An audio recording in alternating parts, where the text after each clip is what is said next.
Okay, let's go. Good evening, everyone. I'm Cate Brancart, and I'm here with John Franklin for the diversity session of the GA Season Opener 2022.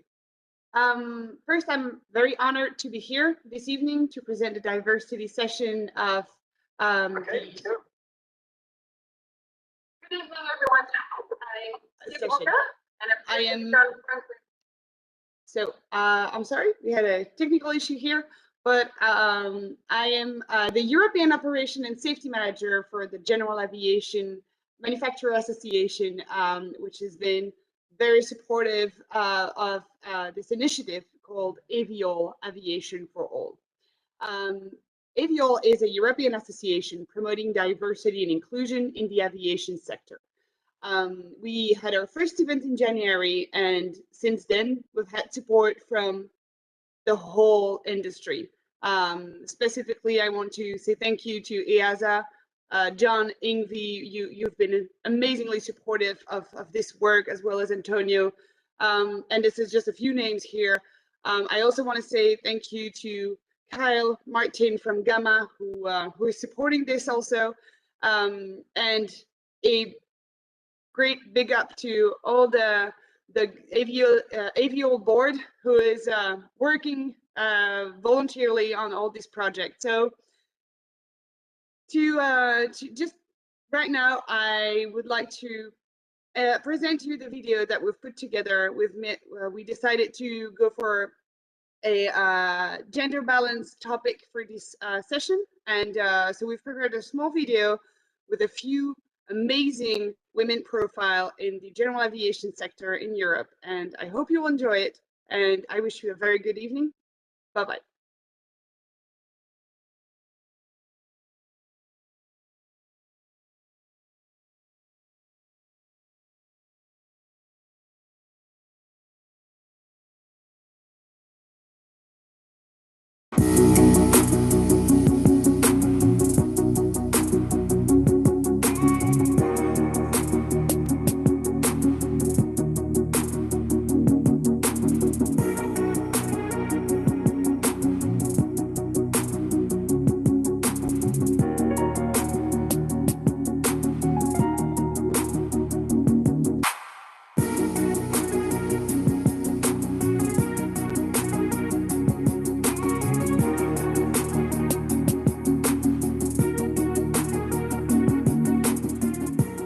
Hi everyone, I'm Cate Brancart from the General Aviation Manufacturer Association. Today I'm here as the co-founder of Aviation for All.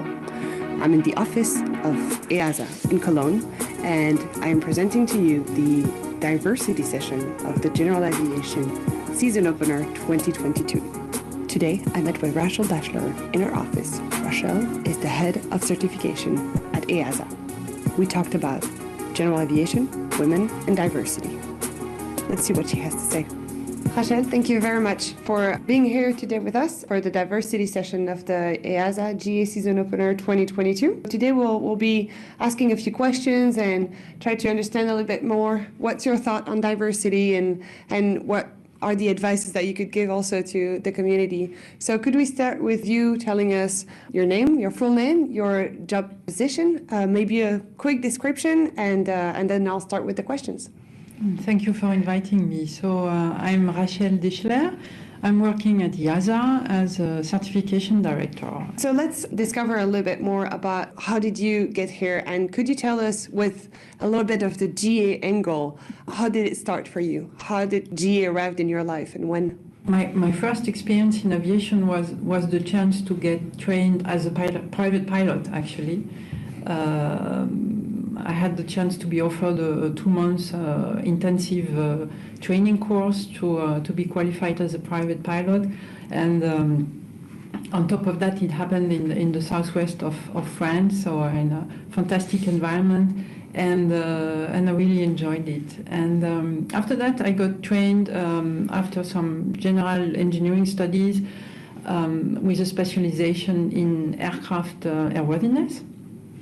And that was the starting point of a professional career in the area of certification, aircraft certification. Not the small ones, but the big ones, mostly. Larger plane certification. That time it was back in DGAC France. And I had the opportunity to join the agency close to the beginning, so in 2004 actually. And here we started here in 2003. I joined shortly after. And I continued to be engaged in certification projects, and then I had various positions inside the agency. I evolved from one position to the other with more and more responsibilities, changing a little bit the domains also. I had the chance to spend 1 year seconded to ATCO in Montreal, and also to learn more about safety analysis, safety data, safety intelligence during several years. And yeah, this is my current position here as a certification director since 3 years now. What would you say the obstacles to arrive where it is today? Looking only at the professional path, I never felt strong obstacles. I felt it as being quite a natural professional path to follow. It went step by step. And there have been moments which have been maybe more difficult when it was about combining professional life and private life. For example, I remember the time when my kids were still quite small, and during many years I really had to leave the office at the sharp time at the end of the day, and I was seeing colleagues around me who still had time, to spend in late afternoon, evening in the office, but I just could not. And I think there were moments where I took some assertiveness to just stand up in the middle of a meeting and to say, sorry, I have to go home. And what I appreciated very much in this agency is that I never felt that it created problems to me. I just was able to continue my professional path with my personal constraints also.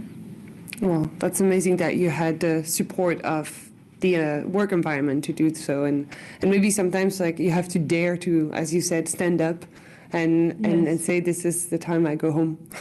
But then when you do it once, maybe it's difficult, but after the 5th time you get used to it. So. It gets used. Yes.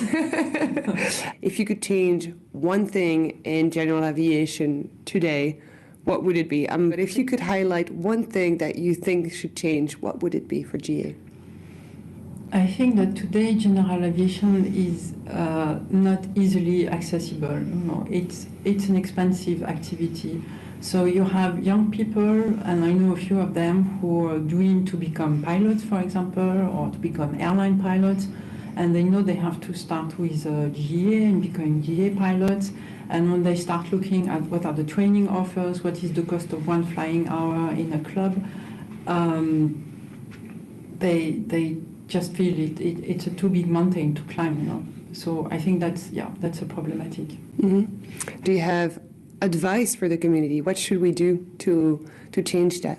I don't know. Maybe there are multiple ways forward, but maybe one of them is for those young people who really dream of a pilot career. There should be more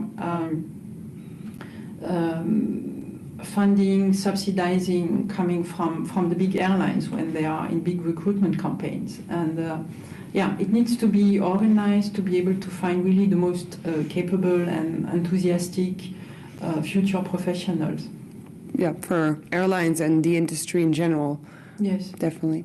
Okay, so my last question: if you could share a message, and it's a message more for women in general aviation, as it's the theme of the session, but also maybe a message that you would have liked to receive when you were 18, maybe. But what would be the message that you would give with your experience and the profile that you have today? I think you should be searching and continuing to search for what you really want to do and what really fits you, and what brings you joy in the daily life, and whether what you are doing is aligned with your own values, and whether you feel good in what you do currently, and never to stop searching for that and pursuing your own dreams. I love that advice. Well, thank you very much, Rachel. It was a pleasure to meet with you. Thank you for inviting us in your office. And I'm looking forward to have more discussions with you and to meet you in the future. Thank you very much. What an amazing opportunity to meet with Rachel today. But stop, the session is not finished yet. Aviol has prepared for you a few more profiles that will inspire young aviators. So enjoy. My name is Fanny. I'm working as flight instructor for the FSP, Flight School Promotion in Spa, Belgium.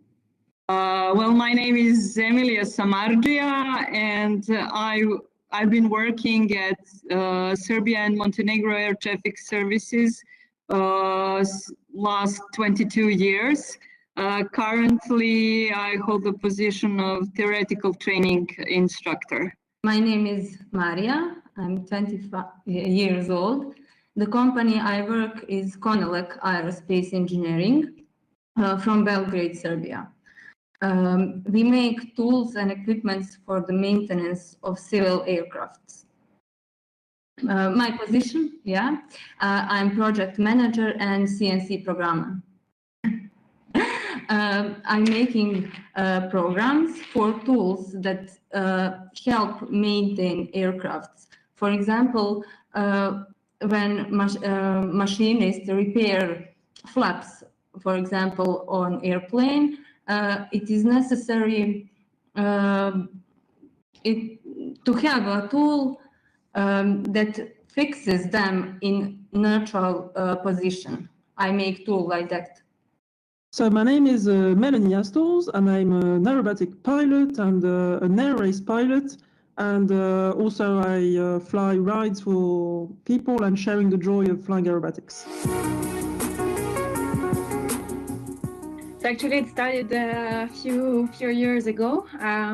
Actually, I was quite interested in aviation since I was a child. So as soon as I got the opportunity, I took my private pilot license.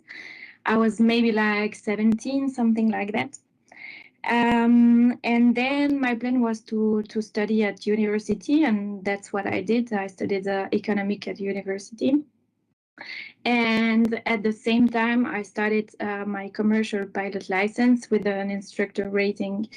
To me, it was a good opportunity to continue flying. I was not meant to be a flight instructor, I think, but it was just to be able to continue to fly. And I soon realized that it was quite a perfect combo for me, because indeed I could fly, and it's also interesting relationships that you hold with the students. And then what I regret is that I stopped flying for maybe 4 years because of the work, and you fall in a routine. You don't really take the time to do what you like. And that's what I did until last September, when I met another instructor who's now one of my colleagues.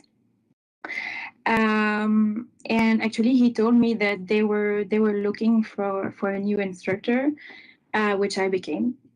Well, a little bit incredibly. In my childhood, I used to sit at my home doorsteps and watch the skies for literally hours. I was amazed with aircraft crossing over my garden and their paths. So then next, my first love was mathematics, and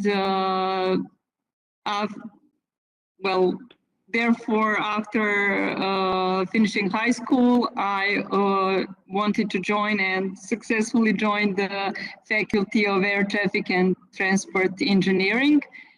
And after graduation, well, in fact, I was a pioneer in human factors. I was also interested in psychology beside aviation, and my graduation thesis was automation and human factors in air traffic control. That was assessed as outstanding by committee, and that was my entrance door to air traffic control. So when I entered it, I also finished air traffic controllers training, and considering this is the event dedicated to young girls, I want to mention that the three of us were the top three in the class among many guys.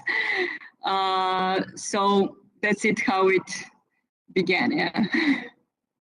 So it started for me in general aviation when I was about 6 years old, and I started going to an airshow with my dad, and I saw the aircrafts flying above my head, and suddenly this became my dream, my life dream. So basically, since this day, I've always been willing to fly, and I like two things. I like being up there in the sky, and I like also the adrenaline and the feeling of speed, of G's, and all of this. So both together, I wanted to become a fighter pilot at the beginning. And finally, I'm flying aerobatics, and thanks to aerobatics, I can live the joys of flying in all the dimensions with the adrenaline and the flying, of course. So fighter pilot didn't happen because for several reasons. The first one was because of the limiting thoughts that being a fighter pilot was only for men. It wasn't forbidden, but it just had opened in France. It had opened a few years before, so we didn't have the internet as we do have now, and I was believing the adults at this moment, saying it's not for me. I quit school when I was 18 and started working in an everyday job, let's say, in a petrol station. And so, yeah, this aerobatics, to come back to your question, is what will be the closest to being a fighter pilot. The only thing is, the only war that you do is with yourself when you want to fly a competition, but it's just the freedom of flying in all dimensions. And yeah, because I like also the fun part, the adrenaline. I've always liked biking, doing stunts on my bike, on my rollers, and all of this. So it's just a continuation of what's inside of me, and it's nice. You don't have to answer if you don't want to, but how did you go from the day-to-day job to becoming an aerobatic champion? How did that happen? So to go from the day-to-day job to aerobatic champion, it was a very long process. It was a story of dedication and hard work and never giving up, especially. Basically, we can see now things are shining, and I'm living a life of dreams. But besides that, there was a lot of moments where I was alone and surrounded by people who were telling me to do something else and limiting thoughts. So I think I was strong enough to continue, and my mental toughness was there. So I just didn't know where I was going exactly, but I was fighting for my dreams and working hard for that. So basically, to sum up the situation, I worked in petrol stations. I was an employee, and then I became a manager. I did that all around France, managed around 30 different shops. And thanks to that, got me some money in the bank, and I started flying my first flight lesson when I was 21, and then got my private pilot's license. What I did is I mean, the money from the working wasn't enough to pay for my flying, but I would just give some help at the air club, and I would clean the aircrafts, I would do the secretary, and in exchange, they would permit me to fly the plane to the maintenance center, which would build up my flight hours. And bit by bit, I managed it through the small path, but the path that brings me to where I am now is... and if I'd have to do it again, probably I'd start the same way, because this is why I appreciate so much today what's happening in my life. Actually, I really like the job. So what I could do is try to teach instrument rating license. But I would need to take the time. It's always the same issue. But now, as I have another job, I'm trying to combine both of them. But that's the plan. Yeah.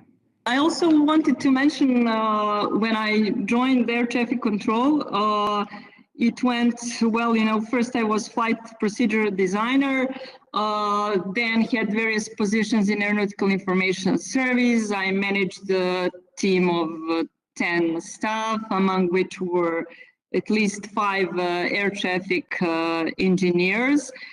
So it was a dynamic environment and, you know, safety related. And after that, I was also a speaker at international meetings and the Global Congress. And since last few years, I'm ICAO certified theoretical training instructor. And also recently in February, I got a certification for training developer. So I think it's going well. Up to now, I trained over 200 aviators, air traffic controllers, technical staff, and you know, military pilots, and etc. It's not easy. It is not easy to work in aviation in Serbia. Exactly for women who are engineer, it's not easy. In the beginning, I helped my colleagues. I learned a lot of new things. Today, I'm already one of leaders of power production in our company. I'm the youngest member of our engineer team, and I think I'm doing well. So a day in my life is shared between 3 different profiles, 3 males, I would say. There is the business male who is there to find sponsors, to do, well, anything that can bring in some value in the company, to be able to be then the sports pilot, which is the aerobatic pilot and the air race pilot. And because now we are on a new project of air racing that is facing a bit of, well, delay on starting because of well, we all can understand with COVID, and now the general situation is complicated in Europe. So, but yeah, basically, so there is the business male, there is the sports male. So the sports male is athlete. It's really training physically. For example, tonight at 5:30, I will be doing some boxing for an hour and a half. So this takes half an hour to go there and half an hour to be back. So I'd say 2 or 3 hours a day of physical training, 2 or 3 hours a day of business. And I try and now think more about the woman, because I think women when they enter in either CEOs of companies, or when you do something high level, you forget about yourself. And so this morning I had a massage, which I'd never done before, but I'm taking more care about myself. And because if the woman is feeling bad, all the rest cannot work. So that's it. Basically the 3 different people who will be interacting in a day. And now I try and do, yeah, I'm a bit more on the business side at the moment, because I'm figuring out some change in my business to survive. And the new world is facing new challenges. And so am I also. And I think the sponsorship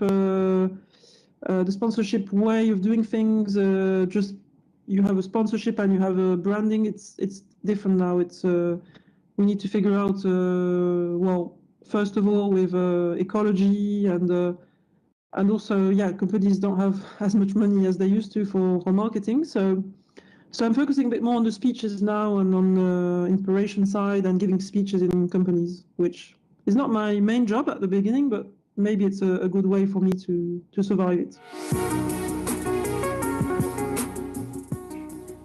Weather first. I don't know if it counts as an answer. But no, to be honest, I would say that I have the feeling that administration has slowed down every procedures, and sometimes it can be demotivating because it takes a lot of time just to do papers, and I don't think that's what pilot like.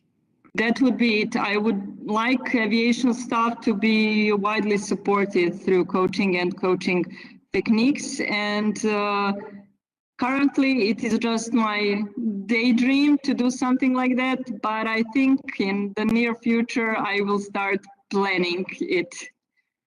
As a young woman engineer, I would be very happy to see more women in aviation, like engineers, mechanics, pilots. We all know that women focus more on detail and they are more responsible.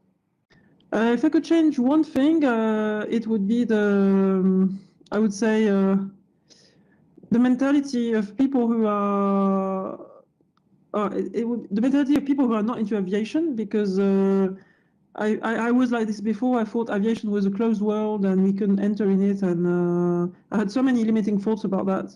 But I would say, to answer really to the question, I would say that aviation would open its doors a bit more, and that we would break all these barriers, because when you go on an airport, it's very intimidating, and there is all of this don't enter, close, danger. Yeah. I mean, it's such a, it's so closed, and there is, it's, I mean, someone new who doesn't know about it, it's really difficult to enter. And I think there's many people that just turn around because they're too shy or too intimidated. And so, yeah, I don't know, I would make these barriers fall. And I like the little grass airfields where you just get there and the people are all around the plane, and we can chill and just, they can see my cockpit and I can show them.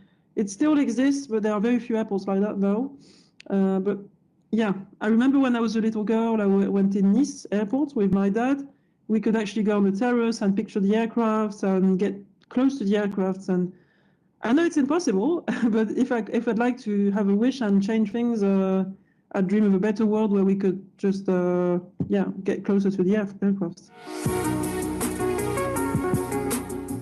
Actually, I don't have specific advice for women, because to me, we should be considered the same way. And maybe I've been lucky, but I've never been treated differently. I've always met very interesting people, and I've been working with interesting people. And in the end, what counts for is your skills, your proficiency. So I just would advise to be the best version of yourself. It's expensive, yes, but it's worth it. I wish it was more accessible. But just do it. If it's what you like, it will make you so happy that that you can't count for it. Well, from my experience, I would advise them that, that they listen to their heart and that they make own decisions in their life. If possible, they can get some support from environment. I got support from my family when I was at the crossroad, which faculty to choose and which road to take. And also during my work, I'm supported by my husband and my family. But generally, I am, and they are, you girls are the pilot of your own life, and time goes quickly, but use it the best as you can. And yes, that's it. My message is, it doesn't matter if you are young or not, your opinion is important. Believe in yourself and brave, because everything is possible.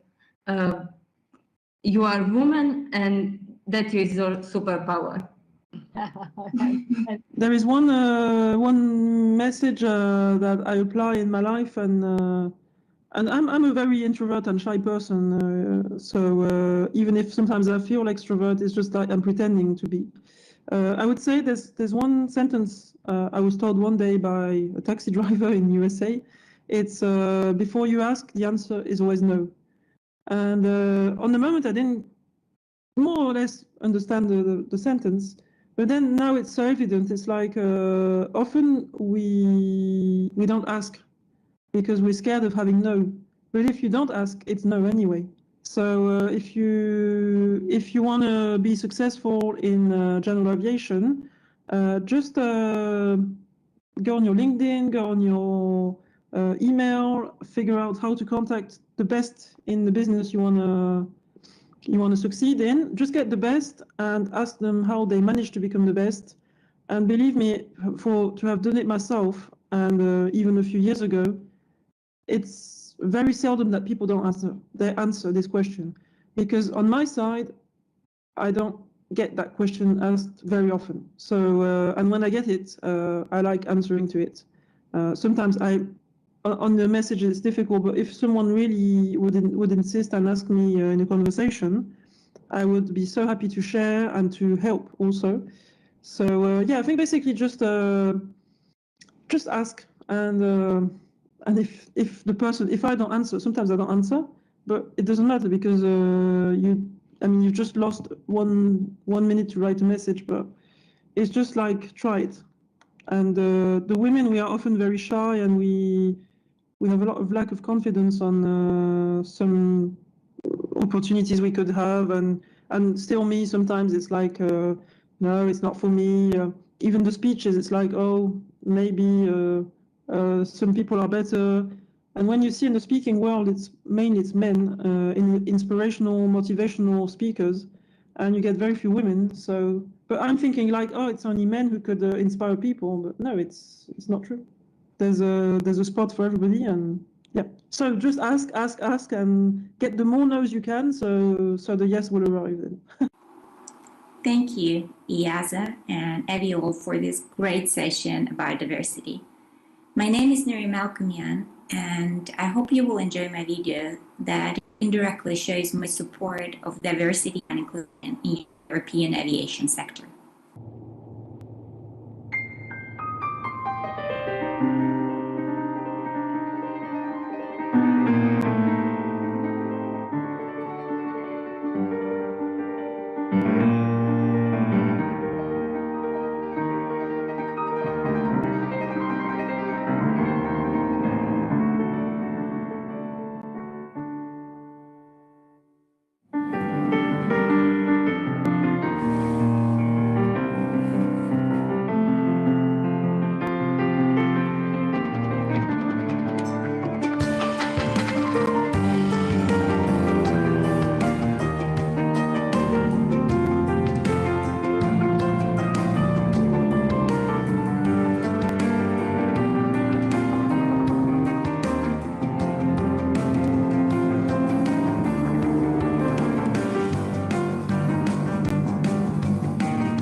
I am so honored for all those inspiring women who accepted to join us today.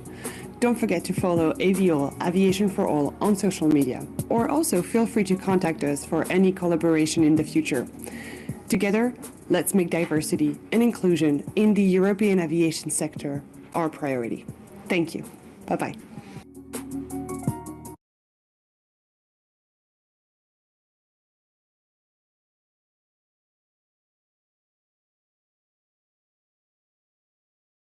That was just awesome, wasn't it? Yeah, this was a great pleasure to do, and it's nice to watch it again done. I think it was really good. Also, to finish with that video from Noreen as well was just, yeah, it was really good. She heard about the diversity effort for the GA season opener, and she wanted to be supportive, and so she shared her video with us, and also the whole music.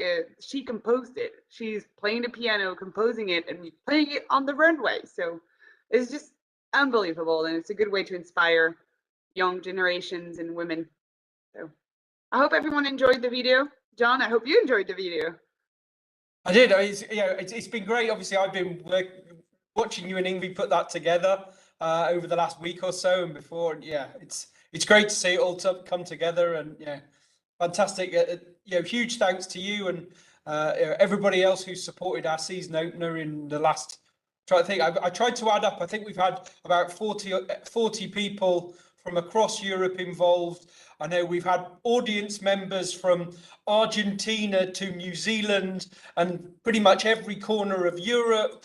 We've had events pretty much, I think, in all corners of Europe now. There were some great events in Italy and Spain, and I know there's some more in Norway, Austria. They're having a season opener coming up in the next week or so. And actually, anybody's interested in the Austrian season opener, specifically the Austro Control asked me to mention that we've got details of that on the community site, so that's particularly important. So yeah, it's been great, and yeah, I think maybe if unless you've got any last points, I don't think we've got any questions.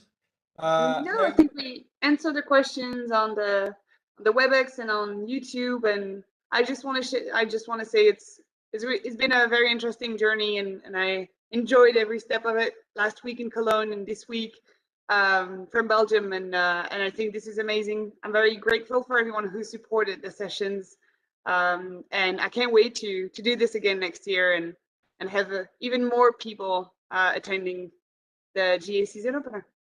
Yeah, exactly. But hopefully we get my big goal would be we have an event in every single country in Europe.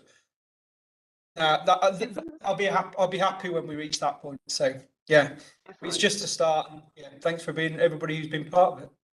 Well, General Aviation is lucky to have you to promote its safety and continue the hard effort to do all those events and all this presence, and I can't wait for us to be back again together in Aero and continue the effort together. Yeah, exactly. Only a few weeks to go, and I'll look forward to seeing you there, and yeah, lots of exciting things happening there as well. Fantastic. Thanks, Kate. Thanks, everybody. Take care and have a great weekend and a great summer of flying.